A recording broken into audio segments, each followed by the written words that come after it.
This is Radio Now 95.3 FM. Come for the news, stay for informed conversations. A recent report by the Nigeria Electricity Regulatory Commission shows that electricity generation dropped in the first quarter of 2024.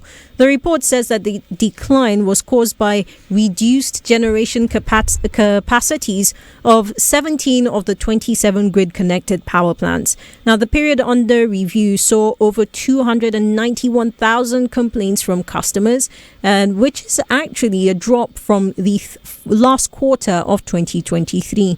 For more on this, I'm joined by Adeola Yusuf, who's team lead at Platform Africa. Good morning and welcome to the conversation, Mr. Yusuf. Yeah, good morning. It's a pleasure to be on the program this morning. It's a pleasure to have you on. Now, I know the first quarter and where we are right now, which is the third quarter of the year, a lot has developed. But let's look back at these figures. Are you surprised by the reduction in generation that we recorded then? It's a mixed bag. I wouldn't say I'm surprised. And I wouldn't say I'm not surprised. And the simple reason for that is there has been, inconsistency when it comes to the power, value chain in Nigeria.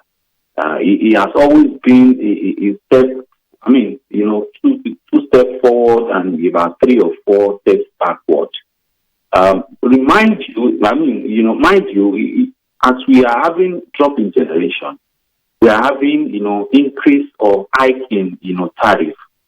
So that is, something that is very disheartening as far as, consumer protection is concerned. So it is even important to note that aside from that, you remember that in the 7 months of the year 2024, we have recorded, 5 grid collapses. It shows that a lot, still needs to be done in the Nigerian electricity value chain.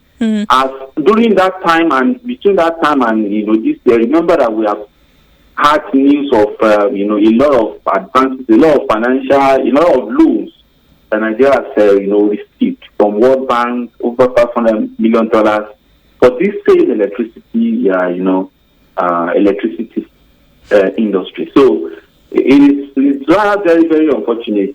Well, Mr. Yusuf, if I may, if we're catching up to where we are today, I believe it was just a week ago or so, no, actually in May, that the Minister of Power came out to say that we have reached 5,345 megawatts that was generated, transmitted and distributed. And it was a point for him because it's the highest we've recorded since 2019. So clearly some improvements have been made between the first 3 months of this year and May 2024. Can you identify what those improvements were? Okay, thank you. One thing that, we need to understand when it comes to announcement of hike or, increments in power generation to a certain peak is that it is always for 1 day or 2. We don't have a consistent, base of over 5,000 megawatts power generation. But the challenge is that they will only announce that we have reached that peak.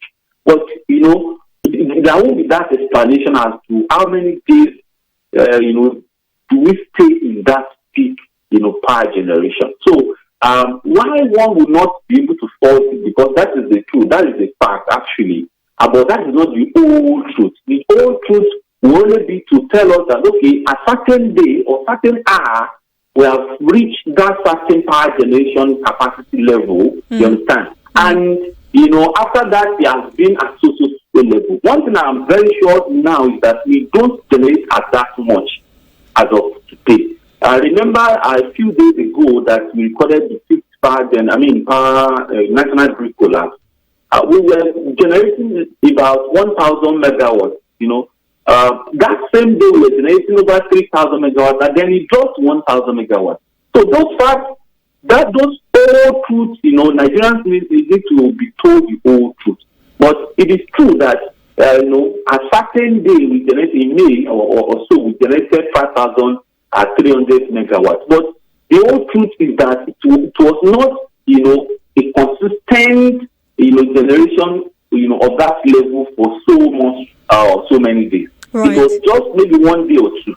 Well, that certainly puts things into perspective. There are two other major things that have happened between that time and now, with, first of all, the regulator unbundling TCN, but also the removal of the bulk electricity trader, the company, from being the middleman between the GENCOs and the DISCOs. How do you expect this to impact the power sector?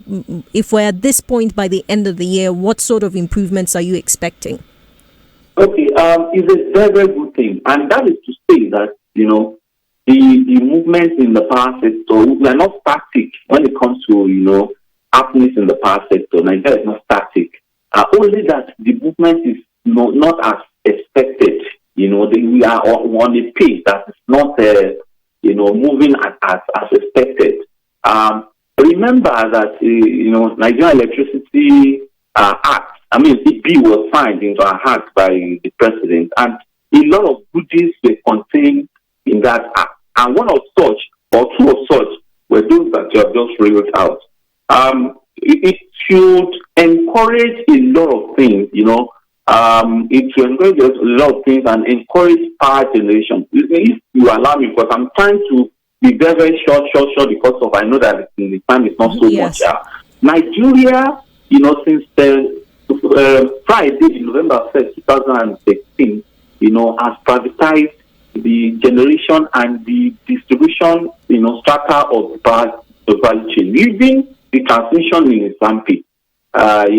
While there is private participation in the generation, and private participation in the distribution, the transmission, that is the link between generation and distribution, has been left in the armpit of the government. Government has not done anything on that. And these ones that I've just mentioned now, that's just a sign that government is looking towards that. But a lot of clamor, we have even said it on this program and on a lot of other programs, that the government needs to look into the transmission and looking into the transmission in a way that we make sure that the main aim is to ensure that Nigerians benefit. In order to have said, what will be more important to consumers will be for them to, press the switch and, the above will be lighted. All the double trenches, this and that will concern Nigerians so much. And what we are expecting is affordable and, efficient power, supply ahead. So, and that is the only way their businesses will improve. That's the only way their lifestyle will improve. That's the only way even the Nigerian economy will improve. That's the only way they won't want to go to filling stations to go and queue up with their jerrycan for petrol because they need to power their generators. Well, there's some time left to the end of the year, Mr. Yusuf, and perhaps we'll see more that comes out of the act that you referenced earlier, the Electricity Act. Thank you so much for joining me on the conversation. I appreciate your time and your thoughts. My guest, Adeola Yusuf, is team lead at Platform Africa, speaking to me on the latest report released by the Nigeria Electricity Regulatory Commission. That report shows our power generation or electricity generation within the first quarter of 2024, which had dropped compared to the same time in 2023. We'll take a quick break here on Our Breakfast, and when we return, News Extra comes your way. This is Radio Now 95.3 FM. Come for the news, stay for informed conversations.